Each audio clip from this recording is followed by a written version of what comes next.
తన పాత ఫ్రెండ్స్ ఒకసారి ఎదురుపడ్డారు. పాత ఫ్రెండ్స్ కనిపించట్లేదు. అప్పుడు మాతో ఎక్కువగా ఉండేవాడి, ఇప్పుడేంటి బైబిల్ పట్టుకున్నావు, చర్చ అంటున్నావు అంటే తన సంగతి అంతా చెప్తే వెళ్ళిపోయారంట. మళ్ళీ కనిపించి ఎప్పుడు చర్చ చేయాలా, నీకు ఎప్పుడు ప్రార్థనైనా, మాతో టైం స్పెండ్ చేయొచ్చు కదా అని మెల్లగా టీ కొట్టు దగ్గర పిలుచుకెళ్ళారు. నెక్స్ట్ తర్వాత కలిసినప్పుడు మెల్లగా వాళ్ళకి అతని భక్తి మార్గాన్ని చెడగొట్టడానికి వీళ్ళు ప్రయత్నం చేస్తూ ఉన్నారు. ఏంట్రా చర్చికి ఆదివారం కదా వెళ్ళేది, నువ్వేంటి ఎప్పుడు చర్చి అంటావు, నువ్వు పెద్ద భక్తుడురా అని హేళనాస్పదంగా మాట్లాడుతూ తనలో ఒక సిగ్గును కలిగిస్తూ ఉన్నా.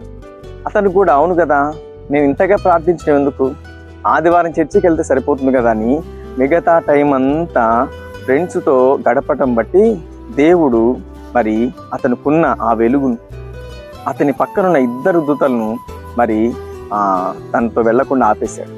ఇప్పుడు తన పక్కన దూతలు లేరు, తన ఇంటి చుట్టూ కంచె లేదు. ఎప్పుడు ఉండేది, భయభక్తులు కలిగి ఉన్నప్పుడు, ప్రార్థనలో ఉన్నప్పుడు, వాక్యంలో చక్కగా నడుస్తున్నప్పుడు దేవుని కాపుదల భద్రత అనుగ్రహించబడి.